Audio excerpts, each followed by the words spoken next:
100원을 향해 미친 듯이 치솟던 원달러 환율이 단숨에 20원 넘게 폭락하며 우리 경제에 거대한 충격파를 던지고 있습니다. 많은 사람들은 정부가 드디어 환율을 잡았다고 안도하며 말하지만 이것은 결코 승리의 소식이 아닌 가장 위험한 비명입니다.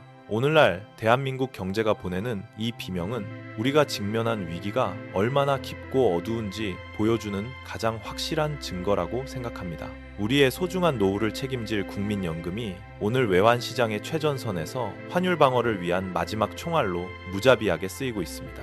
만약 이 마지막 총알마저 바닥나는 순간 우리는 단 한 번도 경험해보지 못한 한국은행 뱅크런이라는 참혹한 현실을 목격할지 모릅니다. 우리는 왜 국민연금이 이토록 위험한 방어선에 내몰렸는지, 그리고 이 선이 무너지면 어떤 재앙이 닥칠지 낱낱이 파헤쳐 보려 합니다. 국민연금의 해외 투자 규모는 약 798조 원에 달하며 이는 대한민국 1년 예산보다 훨씬 더 방대한 엄청난 금액입니다. 이 막대한 달러를 시장에서 직접 사들이면 환율이 폭등하기 때문에 정부는 외환 스와프라는 복잡한 물물 교환 방식을 선택하고 있습니다. 외환, 스와프란 국민연금이 한국은행에 원화를 맡기고 달러를 잠시 빌려오는 것으로 친구와 음식을 바꾸는 원리와 매우 비슷합니다. 내가 가진 김밥을 줄 테니 너의 샌드위치를 잠시 빌려달라고 말하며 나중에 다시 돌려주기로 약속하는 것과 같은 개념입니다. 현재 이 거래의 한도는 650억 달러로 우리 돈으로 계산하면 약 95조 원이라는 어마어마한 자금이 움직이고 있는 셈입니다. 이렇게 시장 밖에서 달러를 조달하면 외환 시장에 직접적인 영향을 주지 않아 환율이 위로 솟구치는 압력을 크게 줄일 수 있습니다. 명동의 환전소에 사람들이 몰려들지 않게 만드는 이 방식은 겉보기엔 평화로워 보이지만 수면 아래에서는 치열한 전쟁이 벌어지고 있습니다.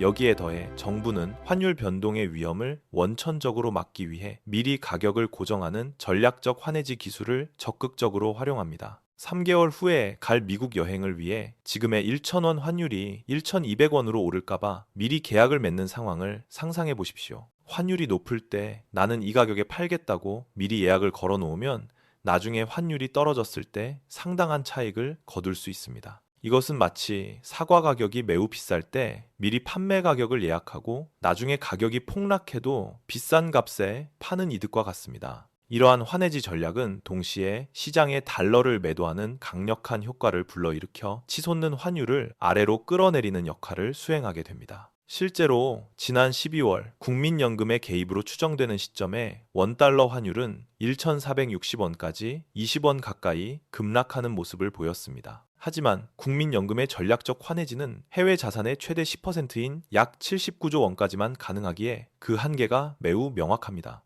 더욱 심각하고 우려스러운 점은 거대 자본을 움직이는 시장의 투기 세력들이 이미 우리의 모든 방어 패턴을 손바닥 들여다보듯 낱낱이 파헤쳐 알고 있다는 사실입니다. 투기 세력들은 환율이 1,470원에서 1,480원 사이의 특정 지점에 도달하면 국민연금이 환해지를 시작한다는 공식을 이미 계산에 넣고 움직입니다. 이것은 마치 긴박한 포커 게임에서 상대방에게 내가 가진 카드가 무엇인지 그리고 어떤 카드가 나오면 올인할지 미리 다 말해주는 것과 다를 바 없습니다. 투기 세력들은 환율을 해당 수준까지 의도적으로 밀어올린 뒤 국민연금이 개입을 시작하면 그 물량을 받아 함께 달러를 팔아치우며 손쉽게 차익을 챙겨갑니다. 이창용 한국은행 총재 역시 최근 국민연금의 해외 투자 규칙과 환해지 중단 시점이 시장 참여자들에게 너무나 투명하게 노출되어 있다고 강력히 경고한 바 있습니다. 우리 팀의 전술과 교체 시점을 상대방 감독에게 미리 문서로 전달하고 축구 경기를 치르는 것과 같은 상황에서 과연 우리가 승리할 가능성이 있겠습니까? 만약 국민연금이 버티고 있는 이 최후의 방어선마저 끝내 무너진다면 대한민국 경제에는 이제껏 우리가 단 한 번도 경험하지 못한 파괴적인 일들이 벌어질 것입니다. 그 첫 번째 징조는 원달러 환율이 시장의 강력한 심리적 마지노선인 1,500원이라는 거대한 장벽을 마침내 돌파하며 통제불능의 상태로 진입하는 순간입니다. 환율이 1,500원을 넘어서는 바로 그 시점에 환율 방어를 위해 준비했던 국민연금의 약 79조 원이라는 막대한 물량은 속절없이 바닥을 드러낼 것입니다. 거대한 산불을 진화해야 할 소방차의 물탱크가 완전히 비어버린 절망적인 상황처럼 우리 경제는 더 이상 환율을 억제할 실질적인 방어 수단을 잃게 됩니다. 이 충격적인 붕괴 소식은 블룸버그와 로이터 같은 전 세계적인 금융 네트워크를 타고 전 세계 투자자들의 모니터 속으로 실시간으로 빠르게 전파될 것입니다. 글로벌 경제에 나침반 역할을 하는 이 매체들은 한국의 환율 방어선이 마침내 무너졌다는 자극적인 속보를 전 세계 금융시장에 연일 쏟아낼 것이 분명합니다. 대한민국 최후의 보루가 무너졌다는 헤드라인이 장식되는 순간 원달러 환율은 1,500원을 가볍게 돌파하며 광기 어린 수직 상승의 곡선을 그리게 될 것입니다. 견고해 보이던 거대한 댐벽에 미세한 균열이 가기 시작하더니 결국 엄청난 수압을 견디지 못하고 한순간에 폭발하듯 붕괴하는 참상과 매우 비슷합니다. 두 번째 단계로 공포에 휩싸인 외국인 투자자들이 한국 시장에서의 탈출을 결심하며 보유한 주식을 무차별적으로 팔아치우는 처절한 패닉셀 현상이 나타나게 됩니다. 한국 정부가 더 이상 환율을 방어할 의지나 능력이 없다고 판단한 외국인 자본은 앞다투어 비상구를 향해 달려가는 아수라장 같은 상황을 연출할 것입니다. 구멍난 거대 여객선에 물이 차오르는 것을 발견한 승객들이 단 몇 척 남지 않은 구명 보트를 차지하기 위해 서로를 밀치며 탈출하는 광경을 상상해 보십시오. 삼성전자와 SK하이닉스 그리고 현대차 같은 국가 대표급 대형 우량주부터 외국인 투자자들의 매도 물량이 폭포수처럼 시장에 쏟아져 나오기 시작합니다.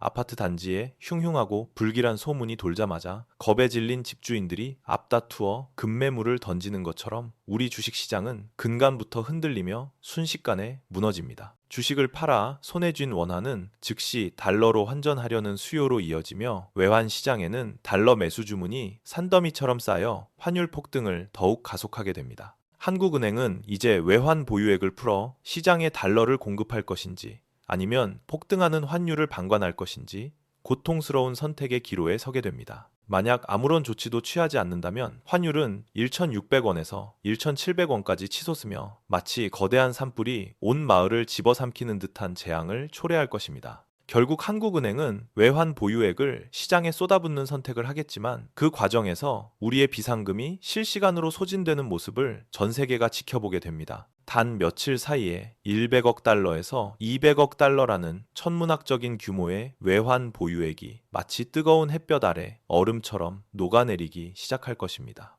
여기서 가장 무서운 현상은 외국인뿐만 아니라 국내 기업과 개인들까지 공포에 질려 달러를 확보하려 달려드는 대한민국 판뱅크런의 시작입니다. 동네에 화재 경보가 울리면 처음에는 몇 명만 움직이다가 나중에는 모든 주민이 동시에 좁은 비상구로 몰려드는 것과 같은 아비규환의 상황입니다. 삼성과 현대 같은 대기업들은 수입 원자재 결제에 필요한 달러를 구하지 못할까봐 사활을 걸고 시장의 달러를 사재기하기 시작할 것입니다. 일반 개인들 역시 1997년 외환 위기의 공포를 떠올리며 은행 창구로 달려가 자신의 원화 예금을 달러로 바꾸기 위해 긴 줄을 서게 됩니다. 이것은 개인이 은행에서 돈을 찾는 단순한 뱅크런을 넘어 온 국민과 기업이 국가라는 거대한 금고에서 달러를 빼가는 국가적 차원의 뱅크런입니다. 상황이 진짜 최악으로 치닫게 되면 우리는 다시 한번 국제통화기금인 IMF와 굴욕적인 구제금융 협상을 시작해야 할지도 모릅니다. 한국은행의 외환 보유액이 4천억 달러에서 3천억 달러, 그리고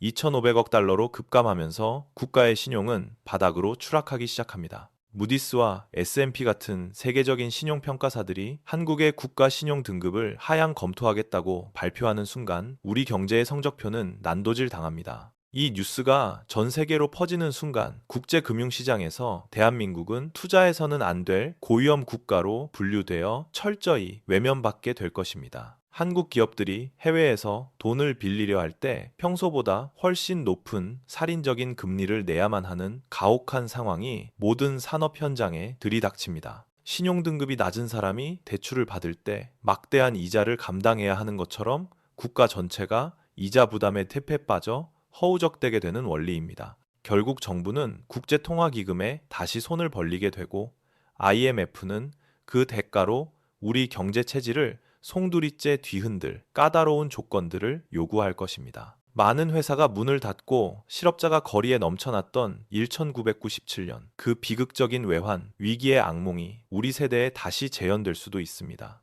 이러한 파국을 막기 위해 여러분은 지금 당장 5가지 핵심 경제 지표를 매일 확인하며 다가올 위기에 철저히 대비해야 한다고 생각합니다. 첫 번째로 주시해야 할 지표는 원달러 환율이며 1,490원을 넘으면 경계 단계, 그리고 1,500원을 돌파하면 비상 단계로 간주해야 합니다. 사람의 체온이 38도를 넘으면 주의하고 39도를 넘으면 위험한 것처럼 환율의 미세한 변화는 우리 경제의 건강 상태를 알려주는 척도입니다. 두 번째 핵심 지표인 외환 보유액은 한국은행이 쏠 수 있는 실탄이 얼마나 남았는지를 보여주는 매우 중요한 군대의 탄약고와 같습니다. 한 달에 100억 달러 이상 외환 보유액이 감소한다면 이는 비정상적인 속도로 통장 잔고가 줄어드는 것과 같은 매우 위험한 신호입니다. 한국은행 웹사이트에서 매달 초 발표되는 통계를 반드시 확인하며 국가 비상금이 얼마나 빠르게 녹아내리는지 우리는 두 눈으로 똑똑히 지켜봐야 합니다. 세 번째 지표는 코스피 시장에서의 외국인 수급 현황이며 외국인들이 주식을 팔고 떠나면 달러 수요는 필연적으로 폭증하며 환율을 밀어 올립니다. 한 주에 2조 원 이상 외국인 순매도가 발생한다면 이는 공포매도 단계로 극장에 불이 났다는 소문에 사람들이 우르르 빠져나가는 상황입니다. 네이버나 다음 같은 포털 사이트에서 코스피 외국인 수급을 매일 검색하여 자금 이탈의 속도를 확인하는 습관을 지금 당장 길러야 한다고 생각합니다. 네 번째 지표인 국고채 금리의 급등은 전 세계 투자자들이 대한민국을 위험한 국가로 판단하고 있다는 사실을 보여주는 아주 정직한 신호입니다. 국채 금리가 오른다는 것은 우리나라가 돈을 빌릴 때 더 많은 이자를 줘야 한다는 뜻으로 국가 신뢰도가 그만큼 떨어졌음을 의미합니다. 특히 10년물 국고채 금리가 3.0%를 돌파한다면 이를 매우 심각한 위험 신호로 받아들이고 금융 뉴스를 주시하며 대비해야 합니다. 다섯 번째는 무디스와 S&P 같은 기관이 발표하는 신용등급이며 등급 하향은 자금 이탈을 가속화시키는 불에 기름을 붓는 격이 될 것입니다. 신용평가사의 부정적 전망 발표는 학교 성적표의 점수가 떨어진 것과 같으므로 주요 경제 언론을 통해 이 움직임을 상시 모니터링해야 합니다. 현재 대한민국은 국민연금이라는 마지막 방어선에 모든 것을 걸고 있지만 이 방어선은 79조 원이라는 명확한 한계점을 가지고 있습니다. 2025년 12월 23일 환율이 1,484원까지 치솟았을 때 정부는 긴급 개입을 통해 겨우 1,449원으로 안정시켰습니다. 하지만 정부의 이러한 인위적인 개입은 우리가 열심히 납부하고 있는 국민연금을 투입한 결과일 가능성이 높다는 우려 섞인 목소리가 나오고 있습니다. 더 큰 문제는 2024년 11월 미국 재무부가 한국을 7년 만에 다시 환율 관찰 대상국으로 지정했다는 매우 당혹스러운 사실입니다. 여기서 한 가지 기준만 더 충족되면 우리는 환율 조작국이라는 불명예스러운 낙인이 찍히게 되며 이는 우리 삶에 파괴적인 영향을 미칠 것입니다. 환율 조작국이 되는 순간 우리가 아침마다 먹는 4,000원짜리 김밥 가격이 5,000원으로 뛰어오르는 살인적인 물가 폭등을 직접 경험하게 될 것입니다. 미국 재무부가 환율 조작국을 지정하는 첫 번째 기준은 대미 무역 흑자가 150억 달러 이상인 경우로 우리는 이미 이 기준을 훌쩍 넘겼습니다. 두 번째 기준은 경상수지 흑자가 국내 총생산인 GDP의 3%를 넘는 것이며 한국은 현재 3.7%를 기록하며 이미 해당됩니다. 세 번째 기준은 1년 중 8개월 이상 GDP의 2% 이상 규모로 달러를 지속적으로 매수하는 개입을 하는 경우를 말합니다. 만약 대한민국이 환율 조작국으로 최종 지정된다면 미국은 우리의 경제적 주권을 제한하기 위해 매우 공격적인 조치를 취할 것입니다. 미국 기업들은 한국에 대한 투자를 중단하라는 강력한 압박을 받게 되며 이는 외화 자금의 급격한 메마름으로 이어질 것입니다. 우리 기업들이 미국 정부를 상대로 물건을 납품하는 길이 차단되면서 국가 경제의 핵심인 수출 활로가 심각한 위기에 처합니다. 미국은 국제통화기금에 한국에 대한 집중 감시를 요청할 것이며 우리는 전 세계 투자자들에게 문제 국가로 낙인 찍히게 될 것입니다.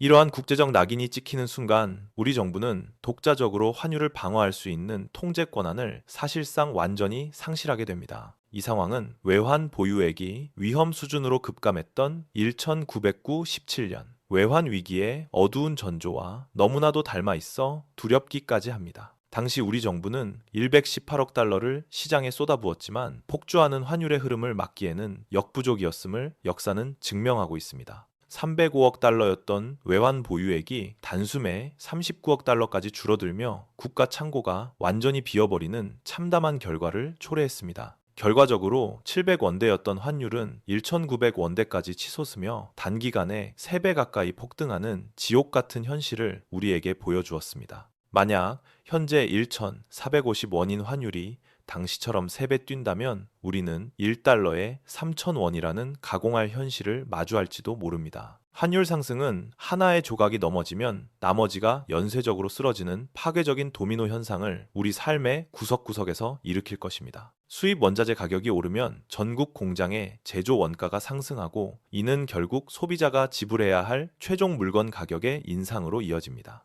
물가는 오르는데 월급은 그대로인 상황에서 실질 소득은 감소하고 사람들은 지갑을 닫으며 소비를 극도로 줄이게 될 것입니다. 제품이 팔리지 않아 기업 수익이 악화되면 결국 뼈를 깎는 구조 조정과 대규모 실업이라는 고통스러운 단계에 진입하게 됩니다. 실제로 2025년 11월 김밥 가격은 5.7% 올랐고 칼국수 가격 역시 5% 가까이 상승하며 우리를 위협하고 있습니다. 삼계탕 가격은 4.23% 급등했으며 생활 물가 지수는 2달 연속 2.5%나 오르며 서민 경제를 압박하고 있습니다. 한국개발연구원의 정밀 분석에 따르면 환율이 1% 오를 때마다 소비자 물가는 0.13%포인트 추가 상승하게 됩니다. 환율이 1,450원에서 1,500원으로 오른다면 이는 3.4%의 인상이며 물가는 0.44%포인트 더 오르게 됩니다. 월 400만 원을 지출하는 사인 가족의 경우 식비와 교통비를 포함해 매달 14만 5천 원이라는 막대한 추가 비용이 발생합니다.